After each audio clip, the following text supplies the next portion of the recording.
All right, get my notes up. So yes, thanks everybody for joining us today. We have about more than 50 people, which is great. That's great news. Again, welcome. My name is Sarah Kendrick. I'm a migratory bird biologist with the U.S. Fish and Wildlife Service for Region 3, so the Midwest. We bring you this webinar kind of under the umbrella of the Midwest Migration Network, which is a group of groups in the Midwest. Our boundaries are generally Region 3 Fish and Wildlife Service boundaries. We're a group of groups, federal, state, other agencies, NGOs, universities within the Midwest who are working to answer questions about migration. And so the Midwest Migration Network has 4 initiatives. The best one, the Telemetry Initiative, which is ours, which is we cover Motus and Motus station placement and tagging efforts. There's the Banding and Ground Surveys Initiative. There's the Radar and Acoustic Surveys Initiative, as well as the Wind and Wildlife Initiative. So we try and cover a lot of different areas of migration across the Midwest. I would ask everybody to introduce yourself in the chat. Please just put in your affiliation, your job title if you want, and your location, your city and state. That would be great. I also invite you to sign up for our Midwest Motus contact list. So this list will be posted eventually on the Midwest Migration Network website. It's just your name and email, and there's no other contact information on there. But if you're willing to have your contact info put on the website, that would be great. That is for networking. That's to point people new to Motus, to others doing Motus, both tagging and station placement in the region, to help give them kind of a point of contact and a place to go to get started. And so that all helps with that. So I will put that Google form link in the chat right now. I send a big thank you to Todd Alleger for being here and for presenting for us. I'll do his introduction right before he begins, but huge thanks to you, Todd. It's great that you're here. I also want to take, it's kind of a special opportunity we have here to introduce Adam Smith. So Adam is the new U.S. Motus Coordinator. It's a joint position between Birds Canada and the American Bird Conservancy. So Adam, if you wouldn't mind unmuting yourself and just introduce yourself briefly, that would be wonderful. We're happy to have you here. Yeah, thanks, Sarah. And hello, strange people devoid of faces on the internet. No, I'm the U.S. Motus Director. This is housed with American Bird Conservancy, but as Sarah mentioned, it's a partnership with Birds Canada and the Motus Central team. And yeah, I am excited to be in this position and start helping Birds Canada implement their Motus strategy to 2030, which you should all see in the very near future. So if you're not a part of the Motus Google group, I would encourage you to join that or at least check it frequently. The new Motus strategic plan, as well as the very important updated collaboration policy, which kind of goes hand in hand with the strategic plan, will be coming out there. And then with the American Bird Conservancy, we're just hired or in the process of hiring a new Pacific Northwest coordinator and a Southeast coordinator, and look forward to partnering with everyone in this group in the Midwest and beyond. So thanks. Thanks, Adam. Happy to have you as our coordinator, and we're excited to move forward and see what will become of that planning and picking your brain. So very excited about it.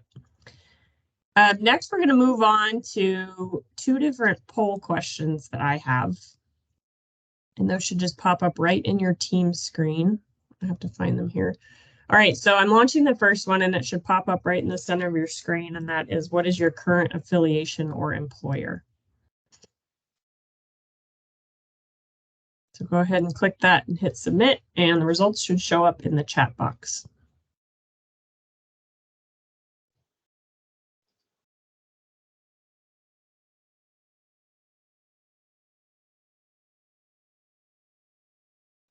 Okay, that's great. We have a good spread of people. We have 30 responses. We'll just wait another few seconds.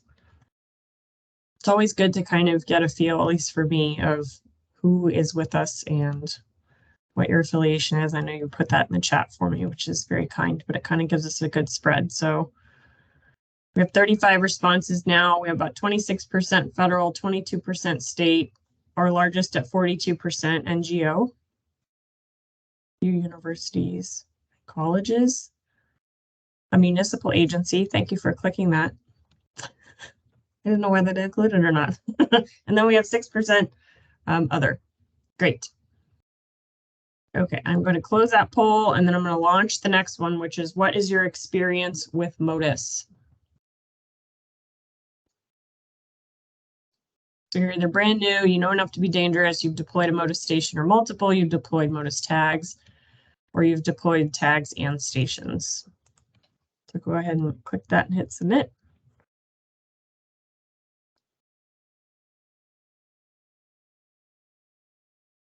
There's always a very wide spread, as I will talk about here in a minute. There's a very wide spread of folks who are brand new to Motus and those who have just heard of it. And so it's good, in my opinion, to see who we're talking to here. And it looks like we're talking to a very, again, wide spread of folks. So our greatest is, Todd, for your knowledge, is that most people know enough to be dangerous, but they haven't deployed a station or tags. We have 22% who've deployed both stations and tags with Rockstar status. 19% have deployed a Motus station and 14% are brand new to Motus. So again, always a broad swath of participants, which is great. Yeah, so welcome to you all, no matter what your experience with it. So the reason for this webinar is that everyone always has questions about Motus. Again, whether they're brand new to it, they've heard of it, even people who have been doing Motus for the last 5 or 6, 7 years, like myself, I always have questions about Motus. There's always something to ask a question about. It is a learning curve, especially for biologists who may not have a background in radio communications. And every single station setup is different. So that's why we wanted to focus on stations in particular today.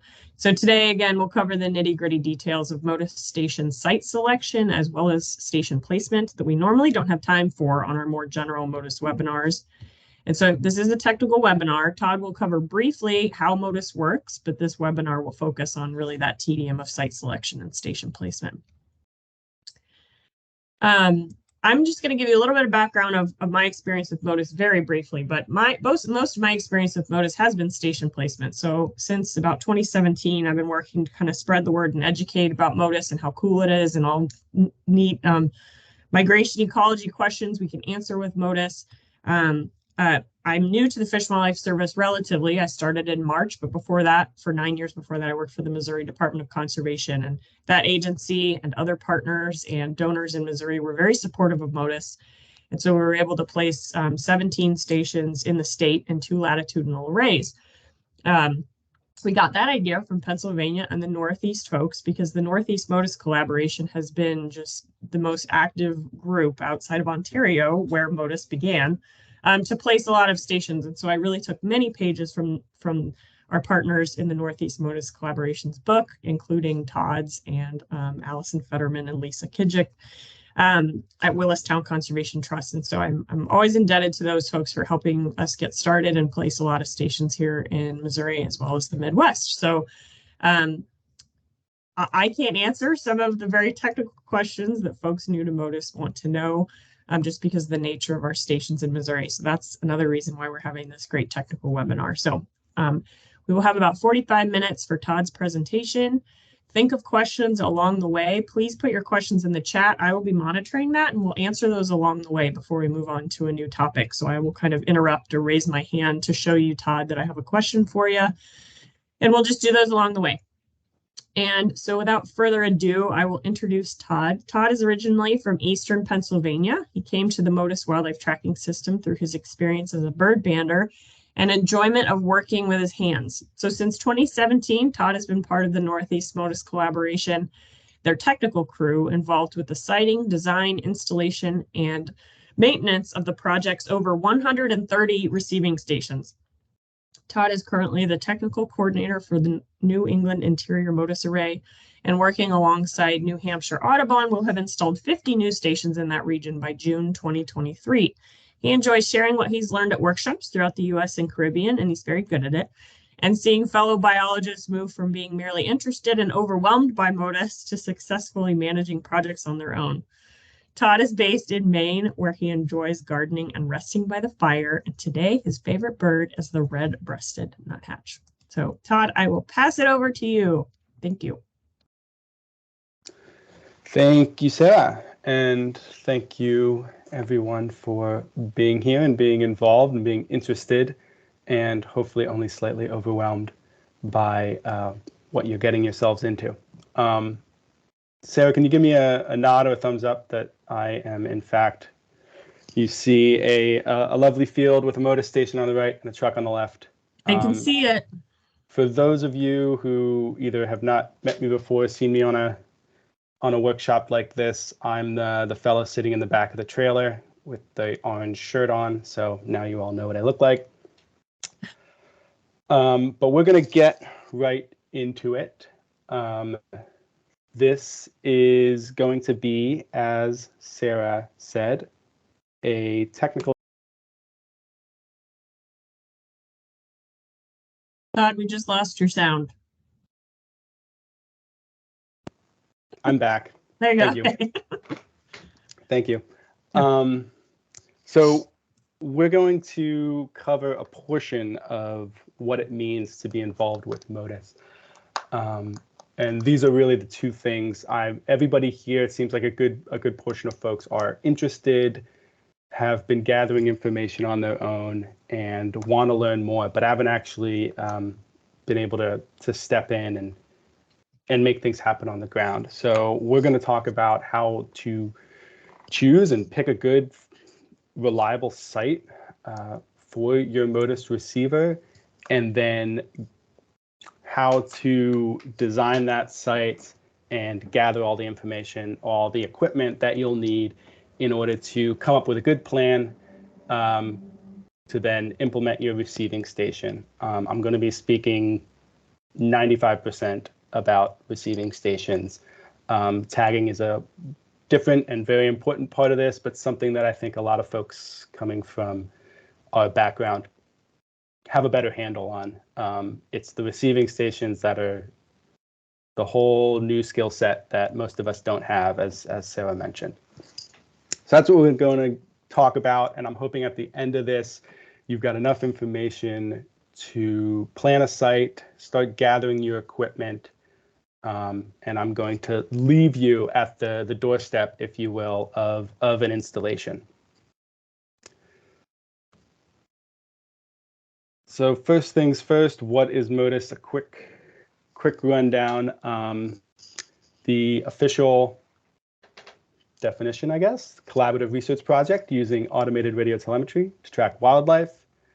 So 3 parts, equally important, that all come together to make this whole thing work.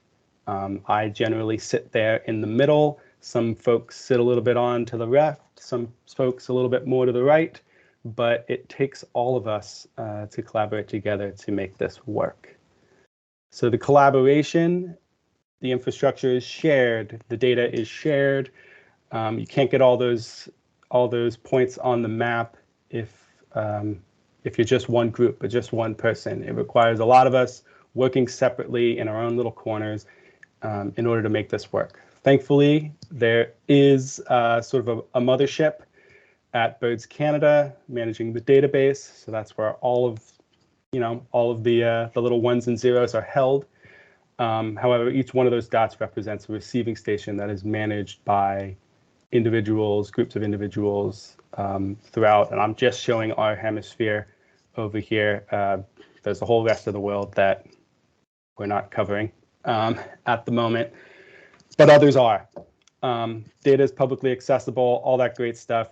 I hope a lot of you have bounced around the website and just gotten excited about what this is and what it can do and what it looks like. I know I always enjoy that. Just to show you how that collaboration is moving, this is what that same map looked like in 2017. And then year by year, it grew and grew and grew.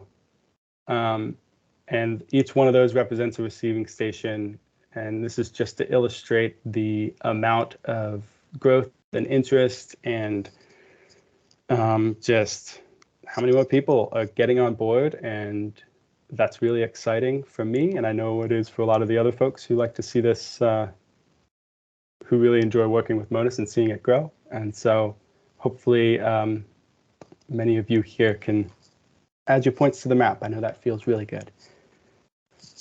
This is what we're going to talk about. So one quick little slide, receiving stations. This is what's new to most folks. How do you build this thing? What are its different parts? How do I keep it running?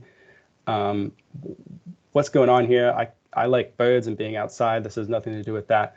All of those things, this is where we're going to, this is where the steepest curve is for most folks. But I'm happy to say that you guys can do it. It's not that hard. We can learn a lot of different things as long as you can just sort of, like everything other problem, you break it up into little parts and you can get it done. So hopefully that's the case. And lastly, the tags are the third leg to our stool here. And that's some very basic information of the wide range of tag uses and abilities, and that technology is kind of always flying forward. And the size of the tags, the length of the battery, all of those things. I'm not going to get into this, but it's definitely part of, as I said, it's definitely part of Motus. But even if you're coming at this from a receiving station standpoint, perhaps in the future you will develop a tagging project, or you're learning about receivers in conjunction with doing a tagging project at the same time. And so they're certainly related.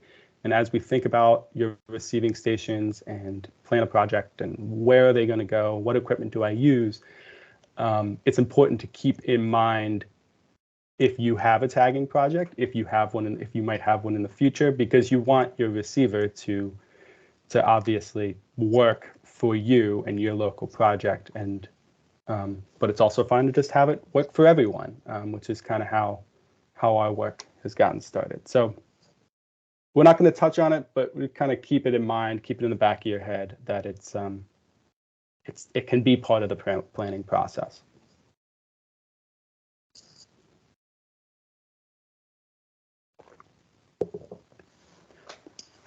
So this is generally the start of how do I plan where I'm going to put my Motus stations, what I'm going to use them for.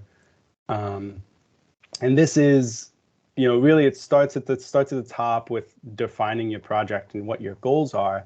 And then, numbers 2 through 5 are kind of a cyclical process that kind of, things overlap. They happen over and over again until you find the sites you're looking for.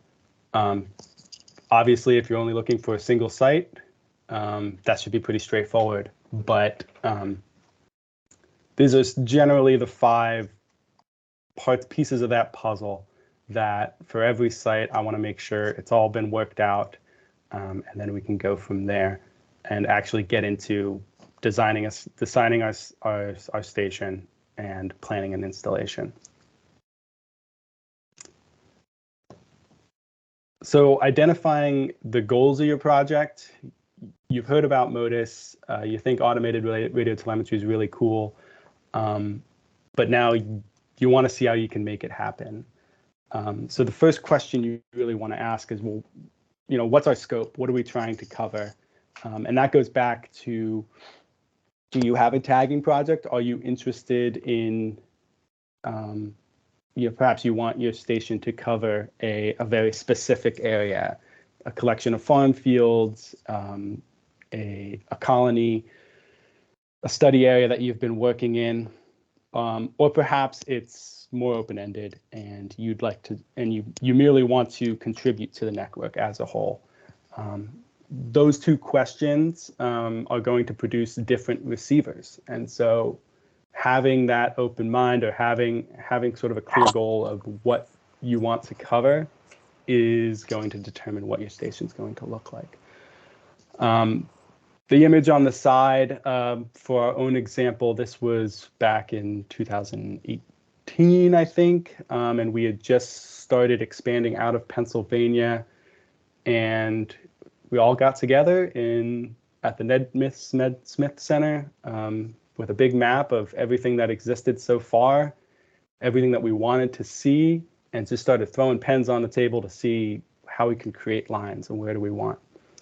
Our goal was to develop a interior Motus array throughout the Northeast. So our goal was wide scale, lots of stations covering as much sky as possible.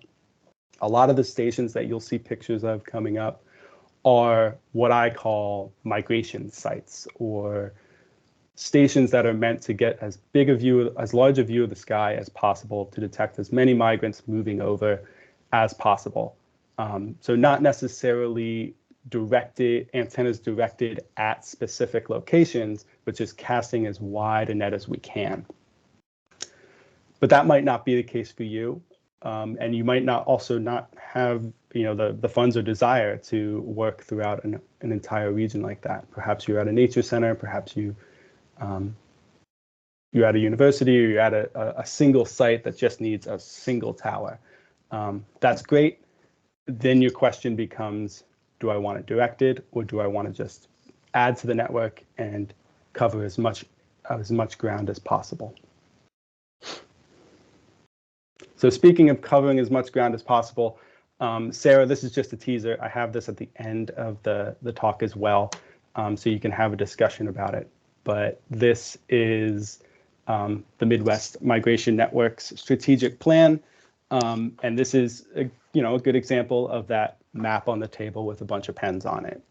This is a dream, this is a goal, and this is sort of what Sarah would like to see happen throughout the region.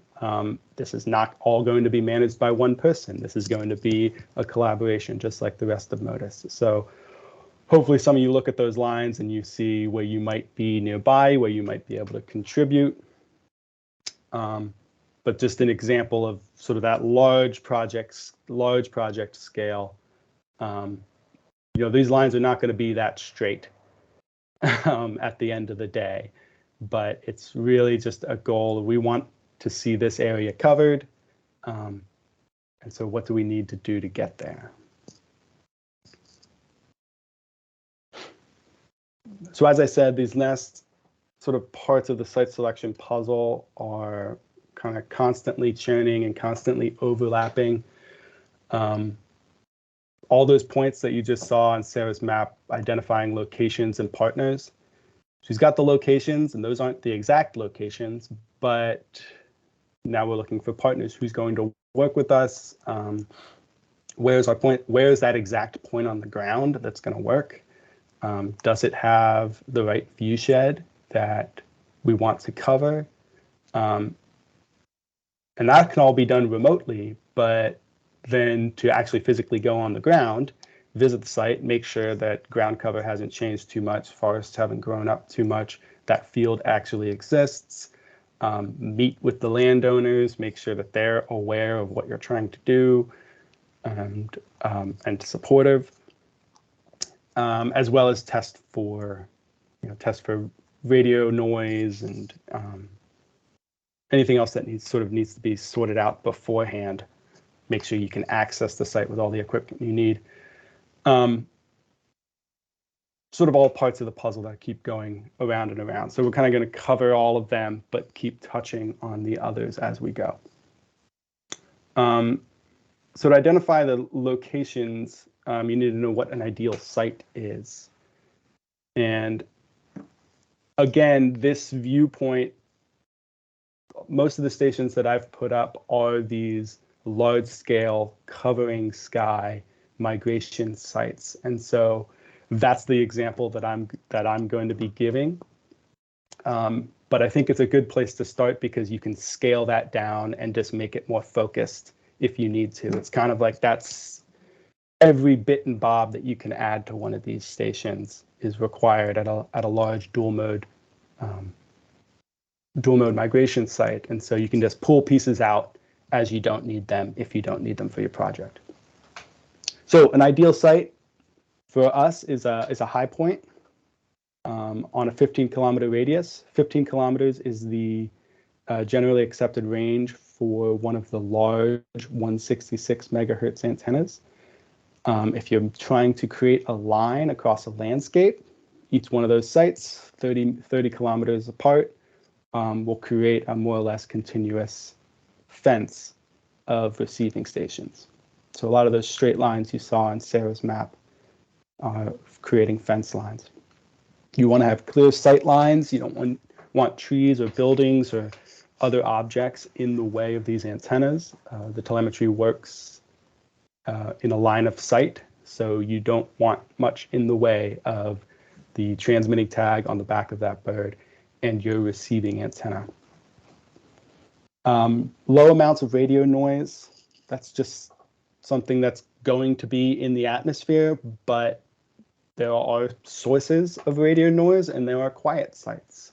And so going out on a site visit and testing for that is a good habit to get into. Usually sources of radio noise are things like power lines, certain other radio towers, depending on what they're transmitting or what they're up to. So buildings have power lines in them, so a building could be a point source. But really the way to test that is to get out there, turn on a receiver with an antenna and start swinging it around and see if you can find any noise. In all of the stations that I've been involved with, I can think of two that I might consider too noisy, which is, I think, pretty good. It kind of says that, if you're out in a landscape that looks much like this photo, and you're not pointed directly at something that, pointed directly at a high tension line, you should be good. That's not always the case, but it's good to test that out beforehand. Site needs to be accessible. These stations, the best Motus station is a working station that is working for the foreseeable future. And so that means maintenance. That means you need to be able to get there. You need to be able to access the site whenever you need to, whether you need to get in touch with somebody to do that. This photo is actually a good example of a borderline accessible site because these antennas are 100 feet up on a radio tower, and that requires paying professional climbers to get up there if anything happens. That's a bit inaccessible if you want to be able to take care of your site and being able to do it without spending a few $1,000s to get somebody up there. So paying attention to your resources, not just monetarily, but if you have somebody, perhaps you're with a town or state agency that has climbers or people that are able to do that, that could unlock a lot of new sites for you because you've got that on hand. I know that's how a lot of Sarah's towers went up a few years ago. And of course, the long-term potential, this is kind of related to accessibility. You want that site to be up there and supporting the network as a whole for as long as possible, or at least for the extent of your project, ideally longer than that. And, is this building slated for demolition and the tower along with it? Is this, is the forest cover going to change too quickly? Is that area going to be cut and changed? And that goes into speaking with your landowners, speaking with folks you're working with, giving them a clear picture of what is this physically, what is this structure that we're talking about, and how does that fit into the management plans for this area going forward. I can speak for the Northeast Motus Collaboration. We like all of our sites to be up for as long as we can muster it. We ask everybody to do that to agree to do that for at least 5 years, all the landowners that we work with. And for the most part, I will shy away from a site that is likely not going to be there in 3 or 4 years' time. So I urge everyone to consider the long-term potential of their sites rather than just something that's only going to last a few years. So to take you down the site visit or site selection journey, this is the Greenwoods Conservancy in South Central New York. And this is going to give you just a sense of what I do when choosing a site and sort of planning where that little point on the ground is going to be. A little bit of background, this is in central New York, as I said, and we had planned to put a line of towers along the I-90 corridor between Albany and Lake Ontario. So we had a straight line, realizing that those sites are not going to be in a straight line, and we're just looking at 30-kilometer intervals for sites like this. This is an open field on a property that was sort of pointed out to us by collaborators in the region, that the landowner could be supportive. Maybe you can reach out to them, but it seems to be a lot of open fields in an area that we're looking at. So great. So we sort of got the point on the ground here. We know where his property boundaries are. Let's look around and see if there's any sort of structures or open fields that we could make use of. And not only that, structures or open fields that are relatively elevated and could have a good view of the surrounding landscape. Greenwoods is, and there's very few structures on it, so it's mostly we're looking at these hay fields. We found a nice open one. Switch over to the topography, and you can see that field sits on the top of a, at the top of a rise, sort of relative to the landscape around it. And that sounds great. So let's see if we can make that happen. Typically, I'll collect a few of these good sites in the region, and then reach out to landowners. Perhaps it's the same one in this case, or multiple landowners in the area, and say, hey, what does this look like to you? Do you think this is possible? Can we set up a site visit? There's a few ways to determine the viewshed of that site. You can do it by hand in Google Earth, just running transects out to 15 kilometers and sort of looking at the topography along that transect. This is how we date it at the beginning. It's slightly time consuming, but it does give you a sense of if there's any sort of major hills in the way. But since there've been two other ways to take care of this. There's viewshed analyses that can be done in ArcGIS if you have that program in-house. The Carnegie Museum of Natural History developed a good viewshed protocol that we've been using sort of in an automated sense along our planning map, because sort of we work in GIS mostly. And it produces these lovely viewshed maps that will give you a sense of what's in the way. I think the best way to look at this is the deepest green means that the antenna, which is set at 30 feet, can see kind of everything straight out. There's nothing sort of getting in the way. As the green gets lighter, it turns to yellow, and then eventually goes to red, means that a bird flying at greater and greater heights is what can be detected. It essentially says there's something in your way, and that bird needs to be flying at 300 feet, or that bird needs to be flying above 500 feet in order to be detected by a site in this location. Similarly, you can run viewshed profiles in R or RStudio. Adam Smith set up a great one that is easily usable online in a browser, produces the image that you see on the right, which shows more or less the same thing. This is a site in northern New York. along the eastern shore of Lake Ontario. And what I can see from that is that the view is great towards the lake. It's good in the other direction. You can see the land kind of slopes down towards the lake shore. And these are best at sort of the macro scale. If you're planning a number of sites kind of all next to each other and you want to make sure that they can potentially see each other or the right distance from each other, this is really helpful.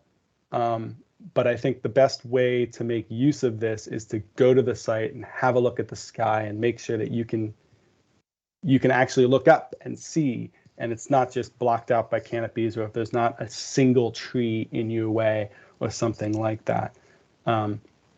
But it's a good practice to run a viewshed for all of your sites to give you a sense of what you're covering.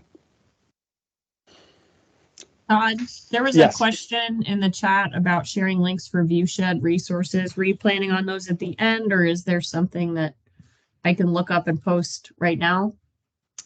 Yeah, I guess you can't click on this, huh? Those are both links. This will be shared with folks, correct? I'm happy to share this. Yeah. Either way, we'll get the links to folks, whether it's a Yeah. follow-up email or at the end of the presentation. And yeah, we will get those to you. Yeah, the two hyperlinks there will take you exactly where you need to. Yeah, we'll share those with the group. Sure. Great. Thanks, Allison. Allison's going to share them. Go ahead, Todd. Thanks. Okay, so we've found a point on the ground. On the map, it looks like it's a clearing and it's high. It should be clear. The landowner said, yeah, I'm into it. Come on out. We'll have a look. The viewshed says that the site is going to have a good view at sort of the macro scale. So it's really important now to go on down to the site, have a look, and get an in-person view of what actually exists on the site. If there is a single tree in your way that you need to move things around or not, as well as test for radio interference. It's a good habit to do, but in order to do so, you kind of need to have receiving equipment that you can operate, or you know how to operate in order to do that. Perhaps you have already purchased the receiver that you're going to use for your station. That's great. You can just hook one of those up to your antennas and test for interference that way. Depending on which frequency you're using, you could, if you have a modern low-tech handheld, you can test for interference that way. Likewise with CTT technology and testing for 434 megahertz. I always suggest trying to use a receiver that is the same or the one that you plan to use at that site. That way you know that you're testing the same technology that's going to be left out there. Now this kind of begs the question, well, I haven't chose the site yet, so why do I have all the equipment yet? So it does kind of assume that you've kind of made the decision and bought into Motus a little bit in order to do that.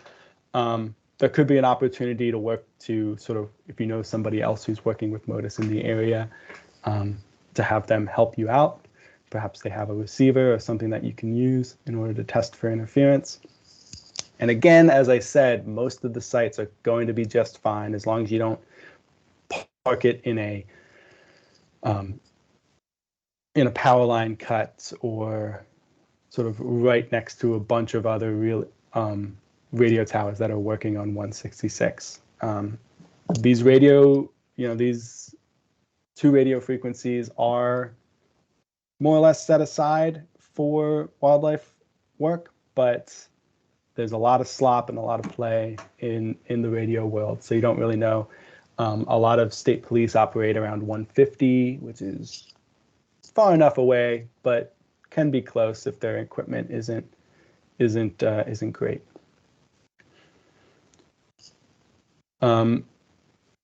While you're at the site is a good chance to ask questions of and we'll get more into this with the receivers, start to think about, how am I going to design this receiver? How is it going to fit into the landscape here? Do I need to provide power ourselves with a solar panel, or is there power available? Where is the outlet if I'm going to use grid power? Do I need to have an extension cord? Do we need to make a hole in the side of the building or not? In the case of the UPenn in the photo there, this was a site that was up on a rooftop. So we were able to, so the mounting was pretty straightforward. We were able to stand right there. But the outlet was really far away. So the solution was to put up a solar panel and power everything with a battery ourselves. And so when you leave the site after the site visit, you want to have a good picture in your mind of what is this going to look like. And that'll get you started on the path to getting the equipment that you need. Perhaps you've settled on something and you can start to make a plan for installations. But again, we're not going to get into turning the nuts and bolts. We're getting into the planning. And so what you could talk about beforehand is actually getting out to the site. When is it accessible? Is it muddy at certain times of the year? What do I need to get out there? How many people are we going to need? Do you have volunteers? Do I have volunteers? Just sort of give you an opportunity, if the landowner is not, in fact, yourself. This is a conversation that, if you don't know the answers, you got to have it with somebody. But starting to make a plan for how this is going to work once you leave. So that site visit, just to sort of end our journey with Greenwoods, we went out to what looked like a field with an open view of the sky and the surrounding area, and it is, in fact, that. We were able to drive to it. We were able to meet with the landowner, ask him any questions about access, describe the receiving tower that we'll be putting up, and get his support. And this is actually the site that, in the opening slide, that's the Greenwood site. And so this is exactly what you want to see when you show up to a site that you plan to put a guide standalone tower. A nice open field with a nice flat top.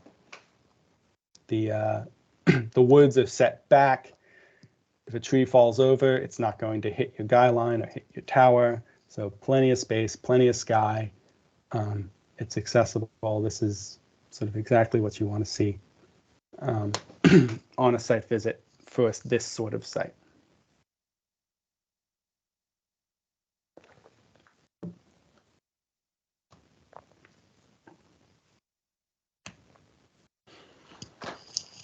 So we've had a look at our sites. We've put a bunch of points on the map that we hope to be receiving stations.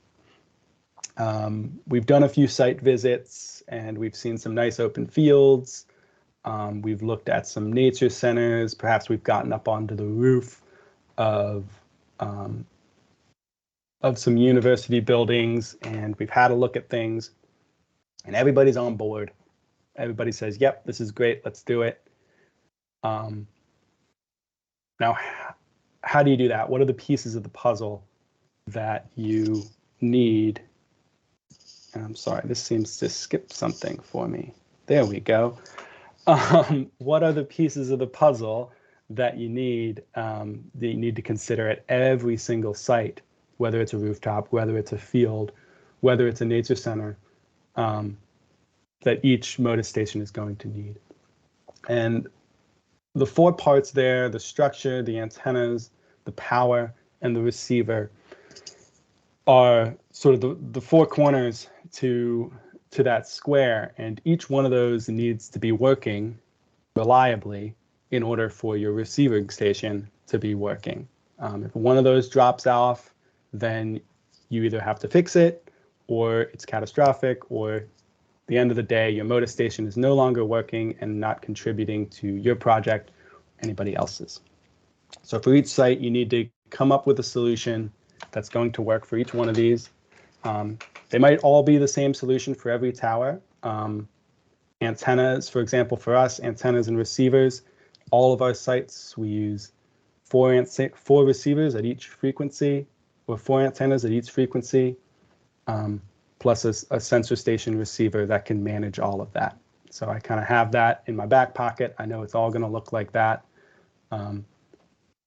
Coming up with power, there tends to be 2 or 3 solutions. Is it solar powered or is it powered by the grid?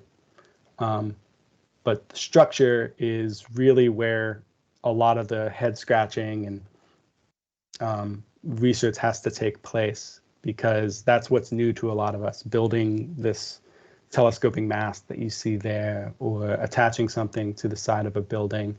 Those are new skills for a lot of us, and that's really making sure that you put up something that's sturdy, gives your antennas the view that you want, and is also going to last a long time and be able to be maintained.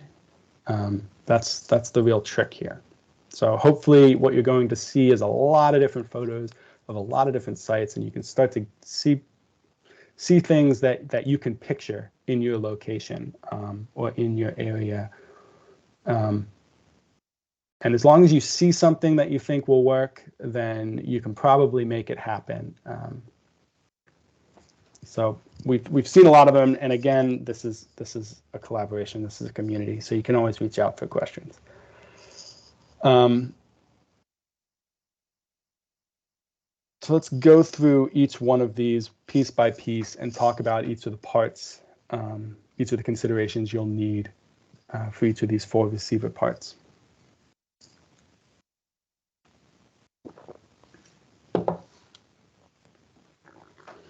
Antennas are probably the more obvious piece of the puzzle here.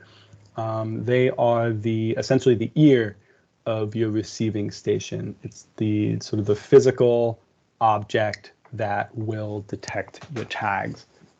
It's what needs to be put up in the air in order for these to work, and it's really what all the fuss is about, if you will. They need to have a clear view of the sky. They need to be elevated off the ground. Most of the antennas that we use, and every one that you see in the picture of that receiver there, is directional. A directional antenna, also known as a Yagi, will have a longer range than an omnidirectional antenna. Both are usable for Motus. Both have their benefits and their drawbacks. But again, we were designing a lot of landscape scale receiving stations, and so we wanted to have as much range as possible in as many directions as possible. The directionality is sort of expressed in this cone of detection that you see on the left. One is for a 5-element antenna, and then the one on the bottom is for a 9-element antenna. And this is just to illustrate how directionality changes based off of the number of elements.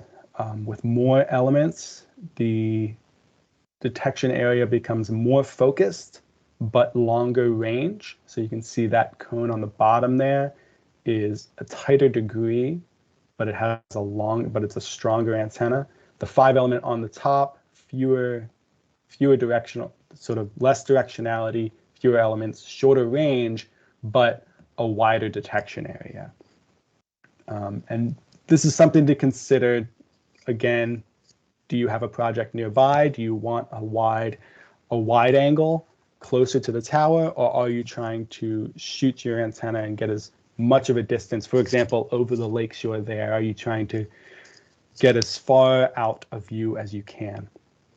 If you've been around the Motus website and looked around at all the station map, you should recognize these lobes and those little depictions of what an antenna detection area looks like. That site that you're looking at, the picture that you're looking at, has two 9-element antennas going east to west, and then two shorter 5-element antennas going north-south. And so you get this sort of bat wing-like detection area for each of these sites, because we've got a long axis creating the lines between sites, and then we have additional antennas providing a short access to the north and south and covering more local area, but still sort of filling that what might otherwise be a gap from that station. There are two frequencies that are used for Motus, 166.38 megahertz and 434 megahertz. Those relate to two tagging technologies that are supported. All of our sites, and to anyone who wants to put up a Motus station to support the network as a whole, I suggest that you put up what's called a dual mode station, and that's a site that's capable of listening to both frequencies at the same time. The station in the picture there is dual mode. The larger antennas are the 166 antennas, and the shorter ones that are all mounted up at the top there are the 434.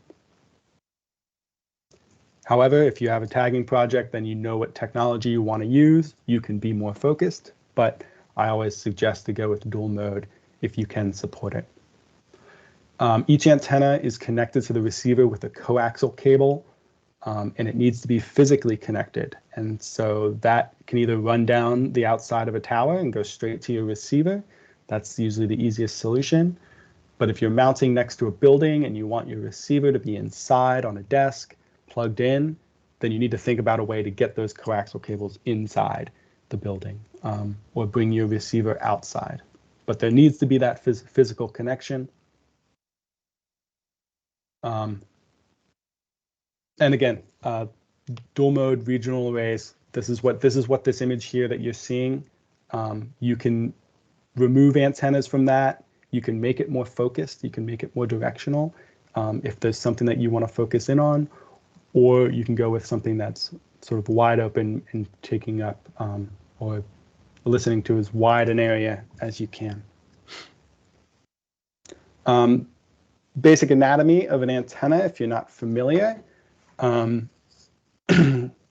This is one of the large 166 9-element antennas. This antenna is about 10 feet long. The boom is the structure. This is what mounts to the mast of the tower. This is usually 1 1/4 inch aluminum.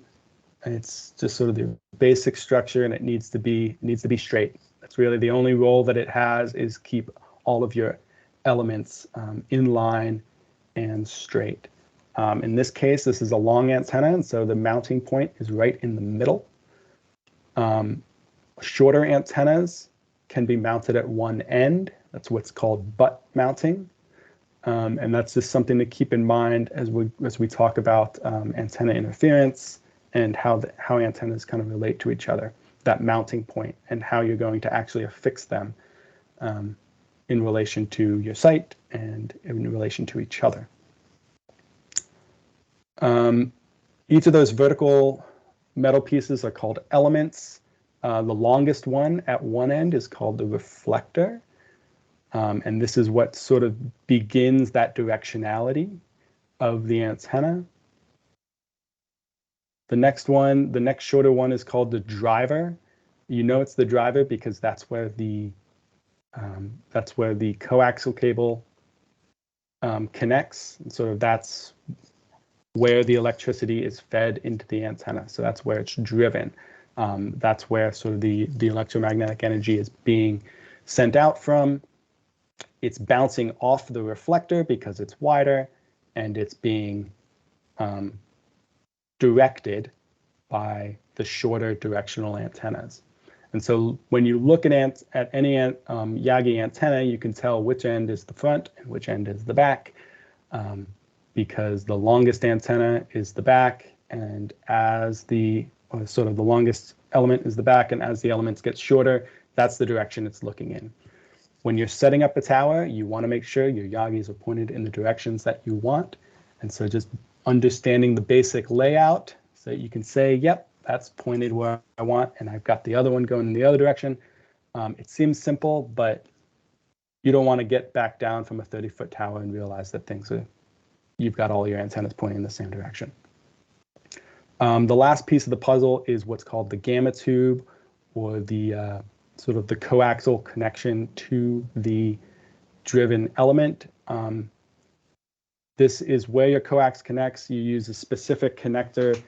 This is called an N-type, the letter N.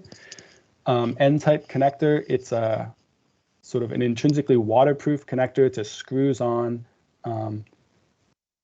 and that's where it runs down the boom, down the tower to your receiver. Usually, there's not too much trouble with this gamma tube or with this connection, but that's kind of where the rubber meets the road. So just making sure that that is made waterproof and is not sort of broken in any way is sort of the last piece to making sure that you have a functional antenna. These are the most commonly used antennas at across our Motus sites and many, many others. There's a few. They might not be the only antennas. Let's be honest, antennas are just fancy pieces of metal. So you could make one at home. People have done it. But if you want to buy one off the shelves, these are a couple of good options that we've used all over the place. In terms of sourcing and finding these, my suggestion, well, I'll start with Maple Leaf Communications.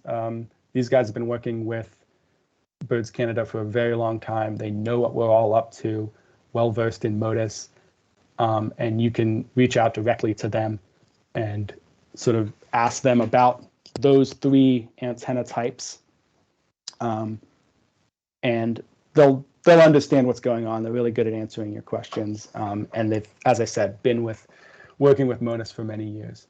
The Laird and Data Alliance antennas are mass manufactured, but still very functional, work very well.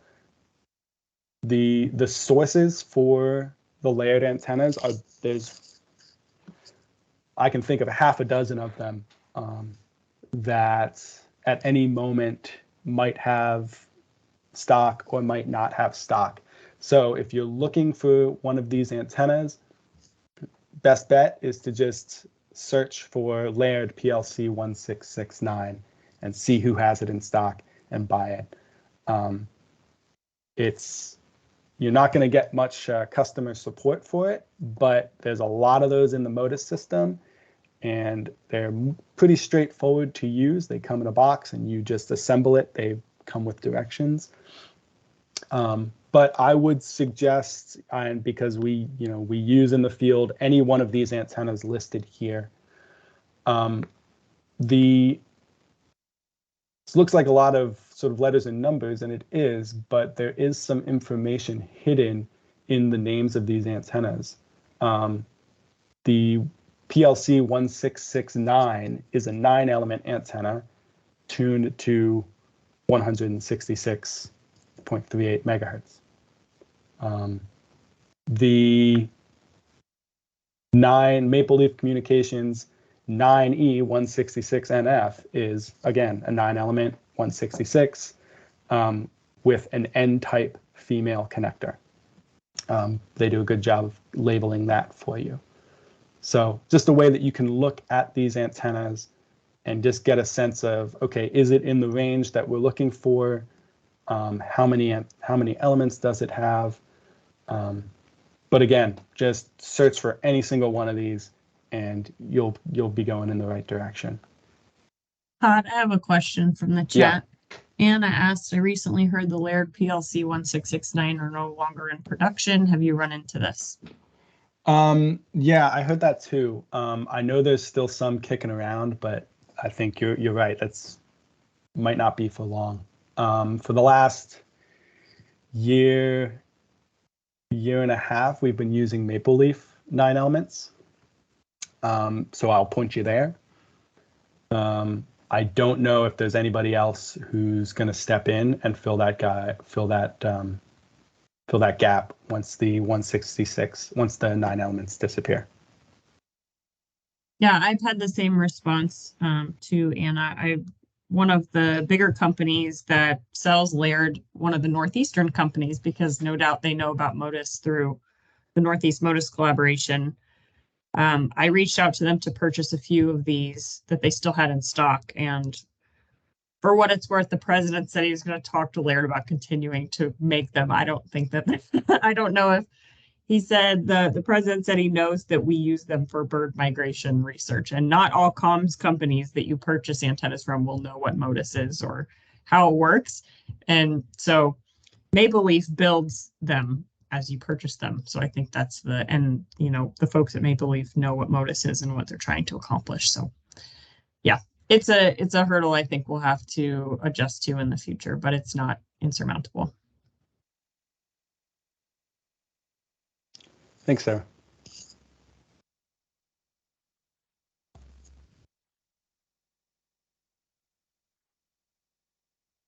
There we go.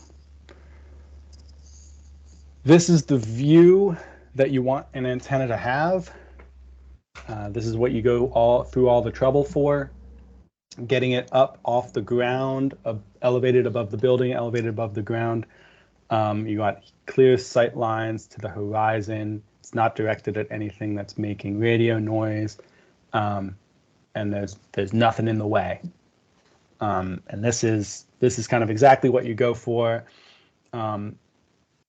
If you're standing in a field like we were before at Greenwoods, you kind of have to picture yourself 30 feet in the air, or however tall your power is going to be, and sort of think about how your view of the sky might change, or how the view of the horizon might change. Because you're not necessarily going to get this view until the tower is up and you're working on it. But this is your goal for each one of your antennas in whichever directions you want to look. Oftentimes it'll look more like this with potential noise sources in the area, perhaps some clutter with trees and buildings getting in your way. But this is on a rooftop at Bates College in Willistown, Maine. But it's still got a good view of the sky. And the goal for our sites, again, is covering as much view as we can up and out to where birds are flying over as they migrate. So getting down we might not be able to get down to the horizon as well on this site, but we still have a big open sky to look at. There's not like a 30-story, or sorry, like a tall residence hall right next to us, or something that might be blocking a corner view or something like that. During the site visit, we tested for noise, didn't get a level that was above what we wanted, and we're happy to continue. In part because other pieces, this was on a building, and there was relatively easy attachment points on the side of the building. There was power available. There was internet available for automatic data upload. So there were a lot of other pieces of the puzzle that made this a desirable site, despite the cluttered horizon.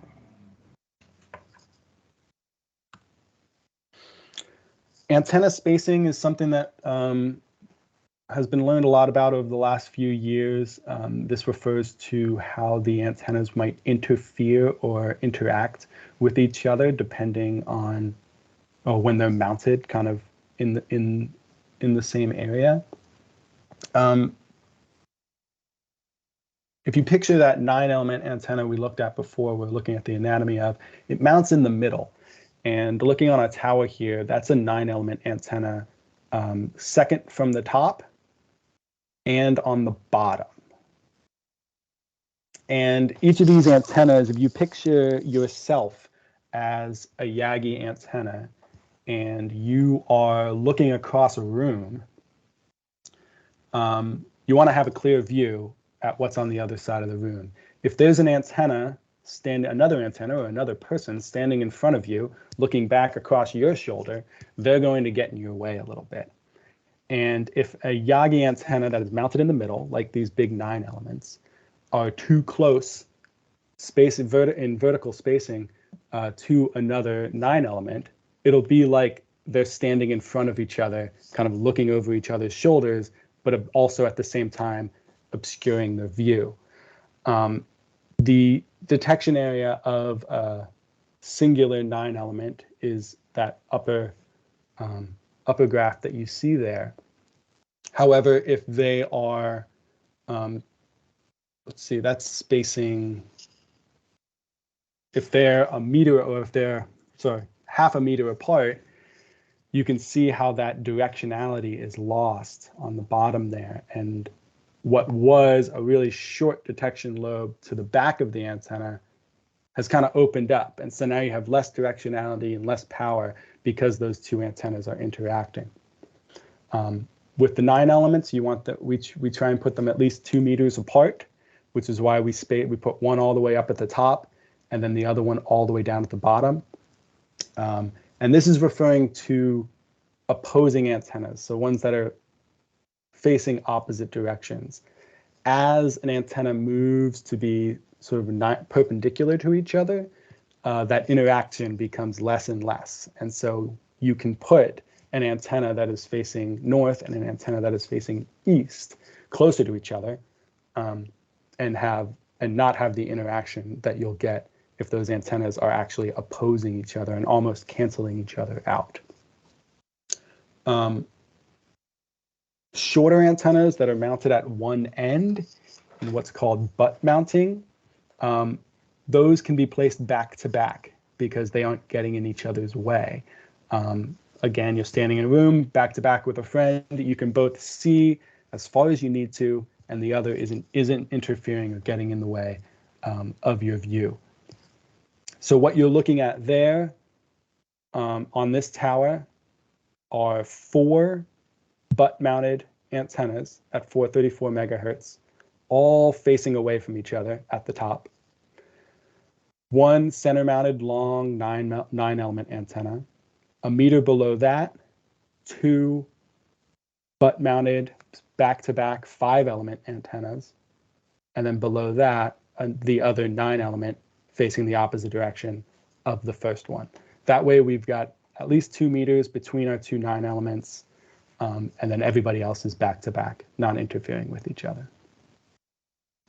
In some cases, putting everything on a single mast isn't going to be the right solution. Perhaps you're on a building and you're only able to, you only have about 6 feet of mast to work with. Splitting things up onto 2 separate masts is a good solution. You put 4 antennas on each mast, or however you want to split things up in order to get the viewshed that you need without overloading the mast, or putting your antennas too close to each other.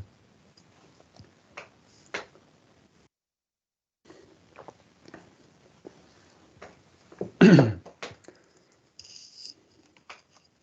there any other questions that come up about antennas, Sarah? Yeah, there was a question about how do you know what level of noise is too high? I don't have a very good threshold on what is too high once a tower is hooked up and running, because you don't necessarily know what's going to come across as an exact, as another tag. Because that's the reason we worry about noise, are false positives, and getting detections that aren't real, or missing detections because it's too loud. And that's really what you can sort of work towards, is trying to put yourself at as quiet a site as possible. Using a receiver, you can connect your antenna, you can hold it up and swing it around and look at the receiver, at the web interface of the receiver, and you can just see what it'll call them tags, and you can see kind of as this information goes through, or as this noise goes through, if there is any, And so I don't know if Adam or Stu or anybody else has a good baseline that they might use, but typically what I'll do is I'll just turn on a receiver, point my antenna and sort of swing it around, and I'll look for sources that suddenly you'll see a lot of detections or a lot of noise coming through your receiver. And then I'll just orient an antenna away from that source. So it's sort of seeing on a sort of a really coarse scale, where is there a lot of noise or where is there less noise, rather than sort of hitting a threshold. I hope that's clear. Yeah, that's good. Thanks, Todd. Adam also chimed in with some details in the chat.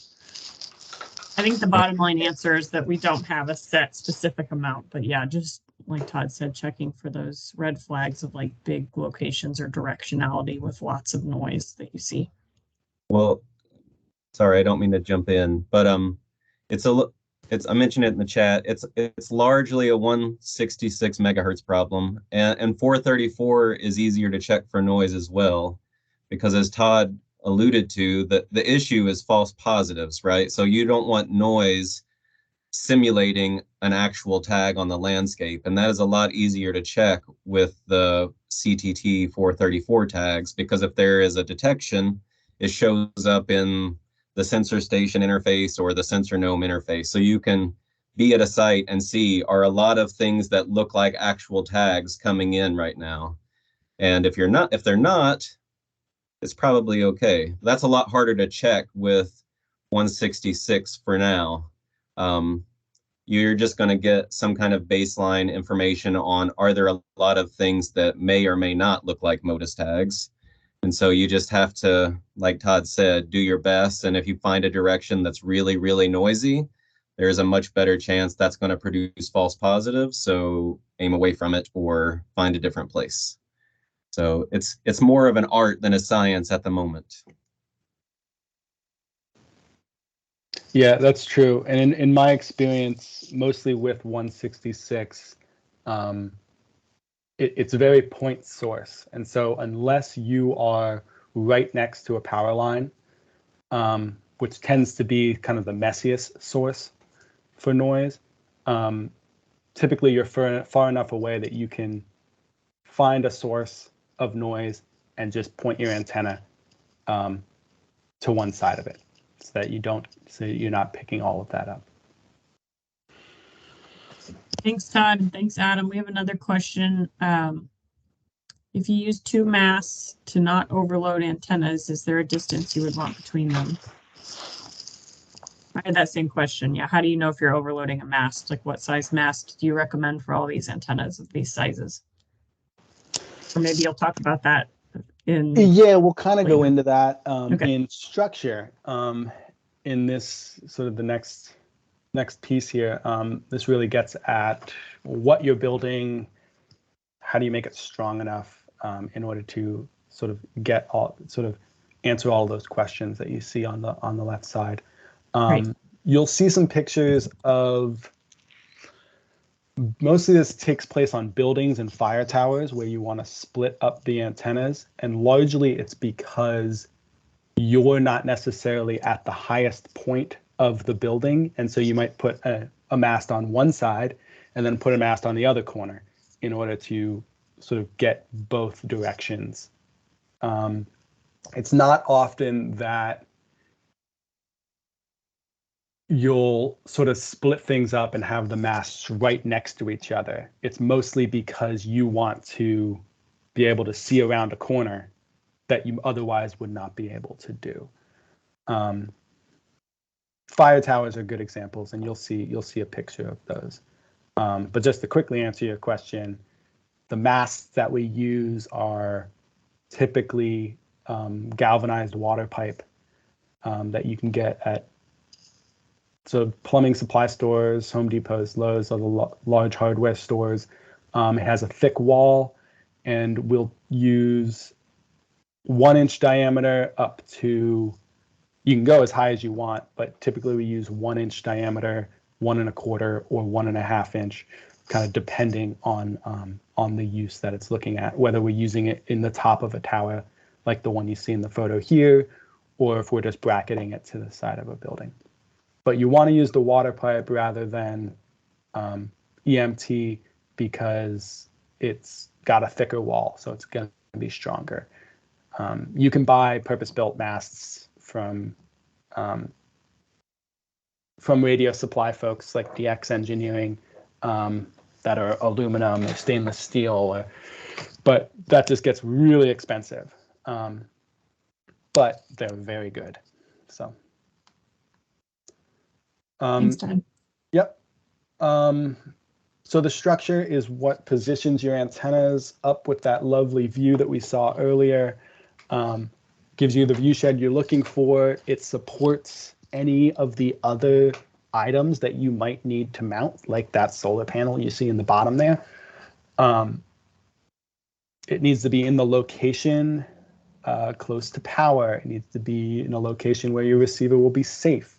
Sort of the structure is kind of the crux to all of it.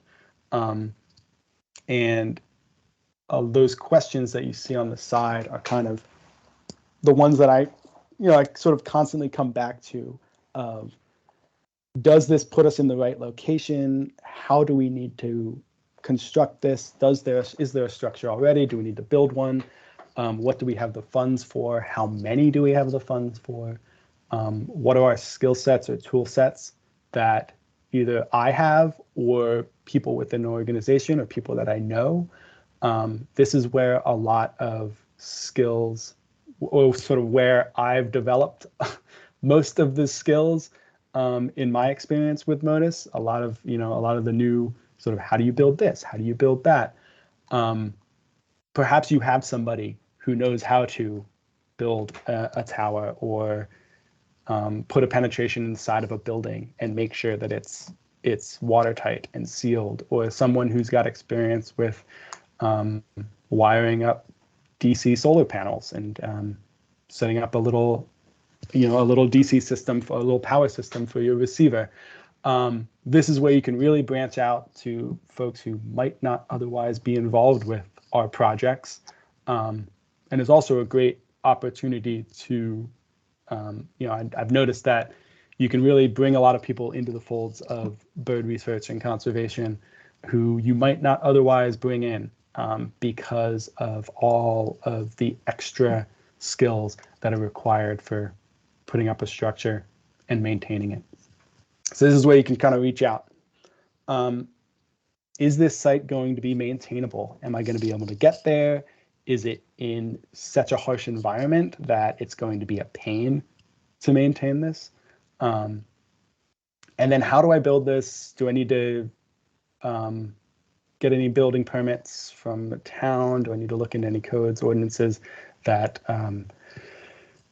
that putting up a 35-foot tower might trigger? So that's,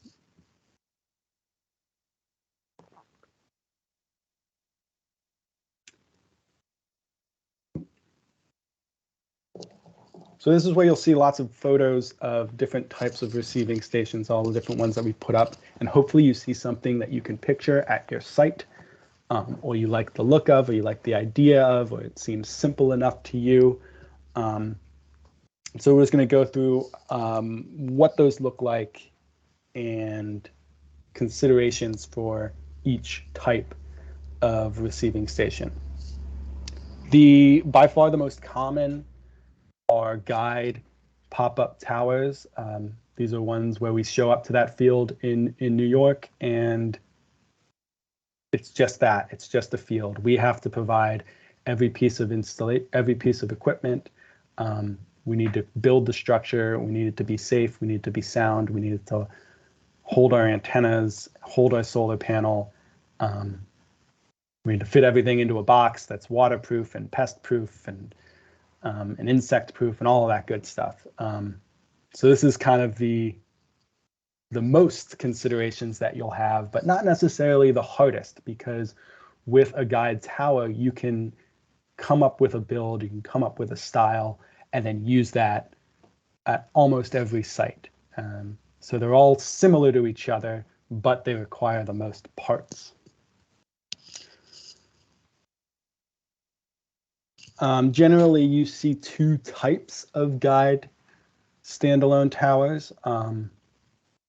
The one on the right is sort of an older style that is still very functional, that uses a telescoping mast to hold your antennas.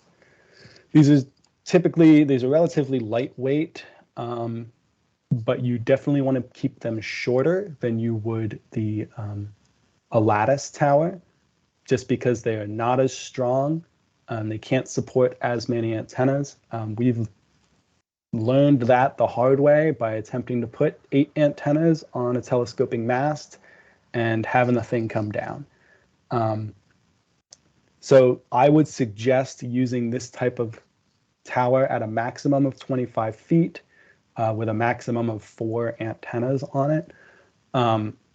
There might be others out there that have telescoping masts with a whole bunch of antennas that work. But in our experience, these can come down if you overload them, and it's easy to do so. However, they can be taken down and moved around relatively easy, especially a nice short one. So they could be a good option if you want to have seasonal towers and you want to be able to put them up, move them to another location, take them down. It's definitely, a full day's work, both going up and going down. But that is a better possibility. These use 4 anchors generally, with multiple sets of guy lines. You can see on that one, there's 2 sets of guy lines that are headed to the mast. For all of these towers, we use 3/16 inch guy line. Smaller guy line is available, but I would suggest the 3/16 inch galvanized or stainless steel, depending on where you're working, if you're in a marine environment. 1/2 by 6 inch galvanized turnbuckles are sort of a slightly larger size, but I think that's worth it. You don't want it gives you enough adjustment for your turnbuckles so that you can tighten down those guy lines as much as you need to, as well as come back later and tighten them down a little bit more, because towers will settle once they're installed. And our most common anchoring that we use is something called a duckbill, and the 88 is a size. So if you look that one up, you'll find those pretty easily. They're about 4 feet long, and you drive the anchor into the ground and then pull on the cord, and it sets the anchor at the base. So it's like an earth anchor, like a screw auger earth anchor, except you're able to drive it into a variety of soil types and then set. And those are very strong, and we've had a lot of luck with them, and they're pretty lightweight and easy to use and carry out to a lot of different sites. The most common towers that we've been putting up for the last few years are the Roan 25G lattice towers. This is more like an erector set. They come in 10-foot lengths. They're really versatile. They're really well manufactured. They're really common. This is what, our sort of transition to Roan towers came from our desire to put those 8 antennas on top of the tower, and the telescoping mast just wasn't cutting it for us. So if you want to put up a 8 antenna dual mode tower, and you don't have a building or something to attach it to, or a rooftop, then a Roan 25G is what I would recommend. These use 1 set of guy line. Roan manufactures a lot of different parts, guy line brackets, base plates, short 5-foot sections for embedding in concrete. There's really a lot of different parts, and so if you come across an issue with with sort of coming up with a solution for your tower, it's a good chance that they already build it, that somebody else has come across that, and there's a part for the 25G that will help you overcome that. They make anti-climb panels that will cover the sides of the tower, keep anybody from being able to get up the side. We use the same guy lines, same turnbuckles, same anchors as all of our other guide towers, but these are heavier. You can move them around if there's a short one. 2 sections are pretty easy to work with. A 3-section tower is best for something that's going to be long term, something you don't necessarily want to have to put up and down too often. We make all of ours 3-section towers. That's what you're looking at there. And our solution for actually working on the site is to climb the tower. And so we actually get things up and guide and solid before a crew member will climb to the top of the tower, harness in, and then we'll send the antennas up one by one. There are ways to do this by building everything on the ground and then levering it up. That might be best. That's best done next to a building. I know Matt Webb and some of the folks out west have come up with good solutions for sort of winching these towers up so that nobody has to climb them. And again, Roan makes a base plate that has a hinge. So it makes that really easy. They recognize that people are going to try and do that.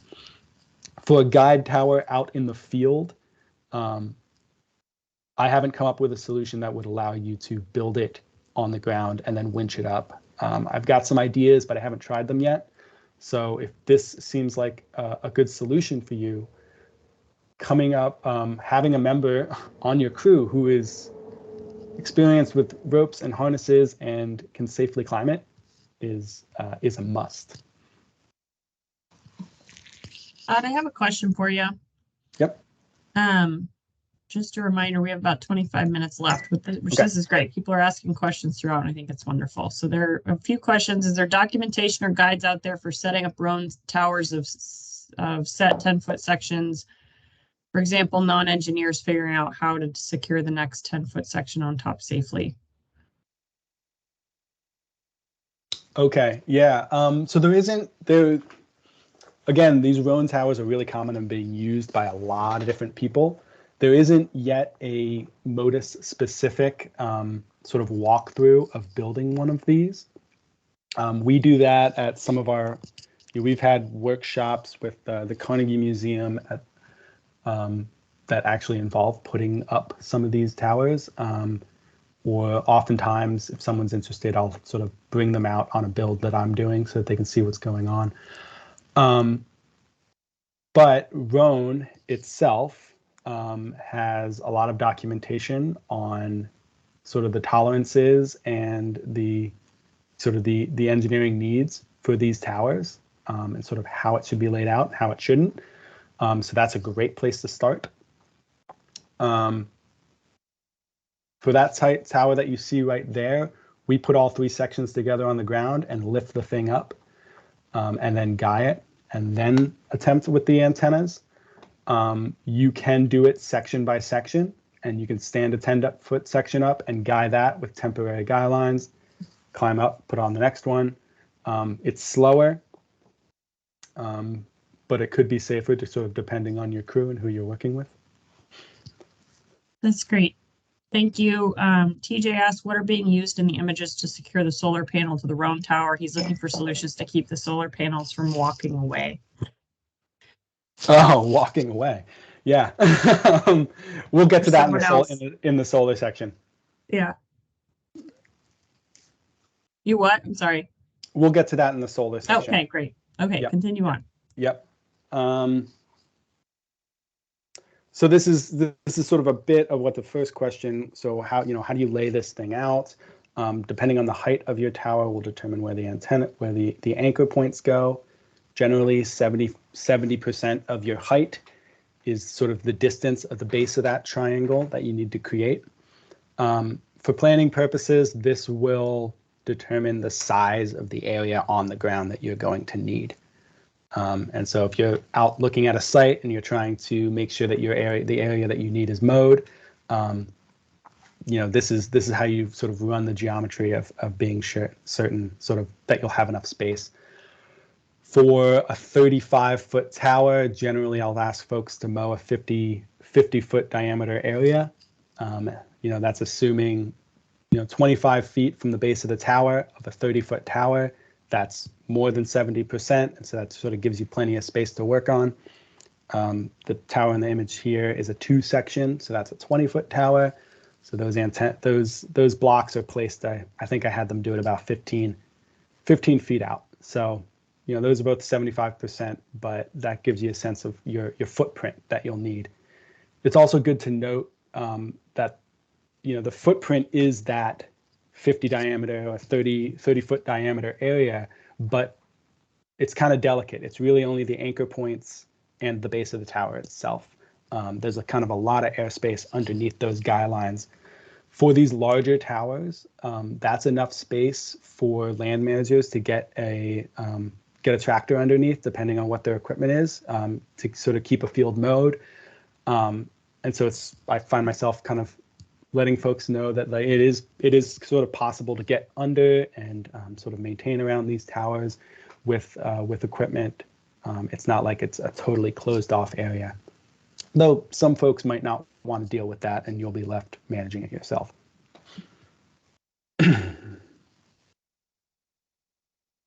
One last thing on the guide towers before we move on. They don't always need those duckbill anchors, and they don't always need to be set in the ground. This is an example from a landfill where everything needed to be above grade. And so a tower base, rather than being anchored directly into the ground with ground spikes or rebar, was actually set in a concrete tube. So that's about 5 feet that's 5 feet by 2 feet of concrete. So that gives a nice solid heavy base. And then being a landfill, they had a lot of heavy equipment, and they were able to drop those big concrete blocks where we needed them, which already have a nice little loop on the top where we can attach our our guy lines. And so this was a great solution. I've seen it done not at landfills. I've seen it done at places where they have the equipment around to move those blocks, and they just, it seems pretty simple. If you don't want to dig, if you can't put anything underground, this is a really good solution. I really like that one. Otherwise, the only things that do go below ground are the duckbill anchors, which go in about 2 to 3 feet, and that's about it. Otherwise, everything sits on top. Another use of these lattice towers is in a self-supporting or house bracketed build. So when you have a structure, but it's not necessarily the sort of structure with a flat roof that you can easily go up and attach some masts to, this is probably the second most common build that we do. Again, a Roan tower, they build a lot of parts, they build a lot of brackets that we can use. It looks like an old TV aerial, and it's pretty straightforward. A lot of times, if you have an operation that could provide power at the building, potentially internet, this is a really great solution. The only addition to this one, other than the guide tower, is the concrete base that is required for each one of these. Since you're not going to guide the tower, you need to have a nice heavy base to provide that counterweight for all the antennas that you're putting up there. So each tower will require a yard of concrete mixed beforehand and then let to set before the rest of the tower can be built.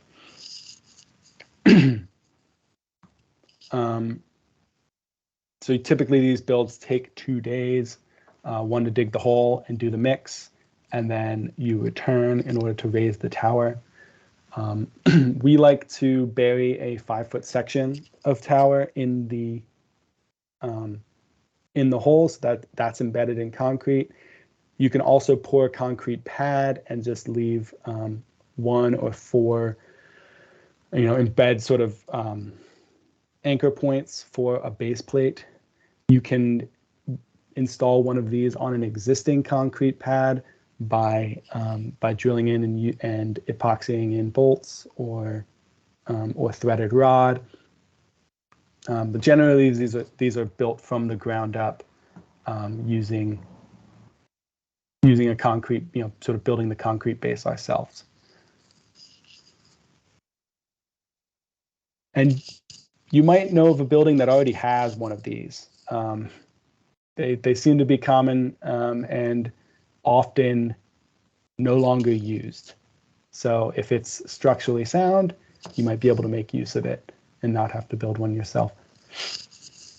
Again, this is built, I'll sort of go to a picture of a larger tower here. This will be built with the concrete, with the 5-foot section set in the ground. Usually it sticks up about 1.5 feet once everything is said and done. And then you build this is a case where you'll build the tower piece by piece. Usually we'll put on 2 sections or however many sections we need to bracket it to the house so that now it has 2 points of connection. And then you can use what's called a gin pole, which is essentially a little crane that attaches to the side of attaches to one leg of the tower, has a little crank on it, and you can pull up the last section of tower and stick it on top.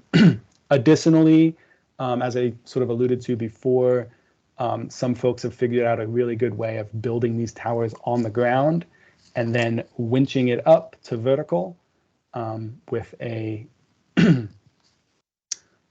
hinged base plate so that nobody has to climb and you don't have to build the tower piece by piece. You can do all of that safely on the ground and then bring it up and secure it to the house bracket, which is what secures the tower to the side of the building.